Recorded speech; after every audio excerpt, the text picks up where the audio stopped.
অনেকেই আলোচনা করেছেন, একটি বিষয়ে অনেকেই বলছেন ইদানিং যত দেরি হবে নির্বাচনের তত বেশি কিন্তু বিভিন্ন ষড়যন্ত্রের ডালপালা বাড়তে থাকবে।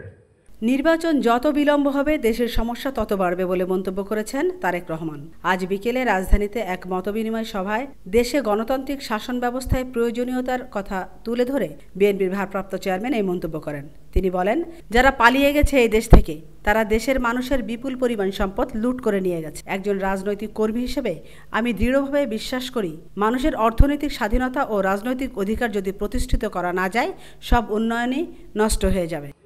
একটি বিষয় অনেকেই আলোচনা করেছেন, একটি বিষয়ে অনেকেই বলছেন ইদানিং যত দেরি হবে নির্বাচনের তত বেশি কিন্তু বিভিন্ন ষড়যন্ত্রের ডালপালা বাড়তে থাকবে।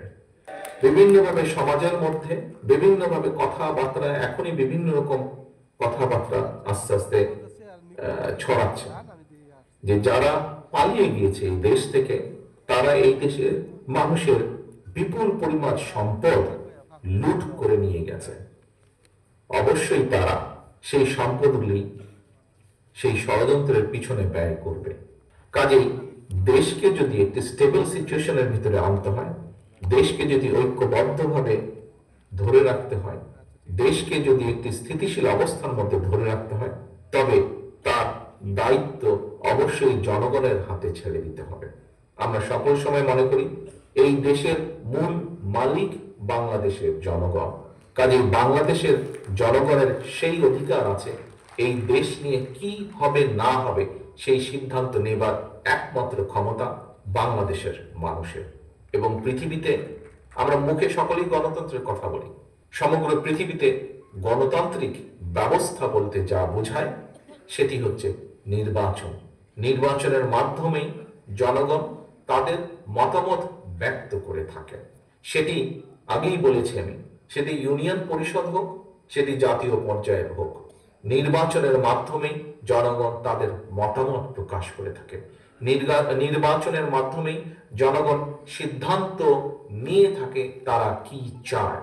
নির্বাচনের মাধ্যমেই জনগণ তার জবাব দিয়ে থাকে তারা দেশকে কি বলতে চায়, তারা রাজনীতিবিদ সহ সকলকে কি বলতে চায়।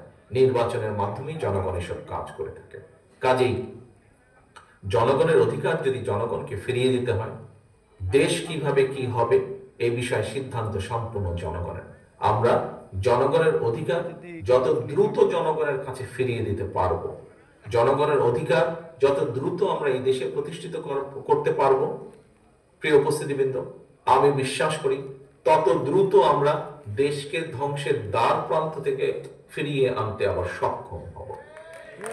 আমি আর আজকে আমিনা ইসলাম, আজকের সংবাদ।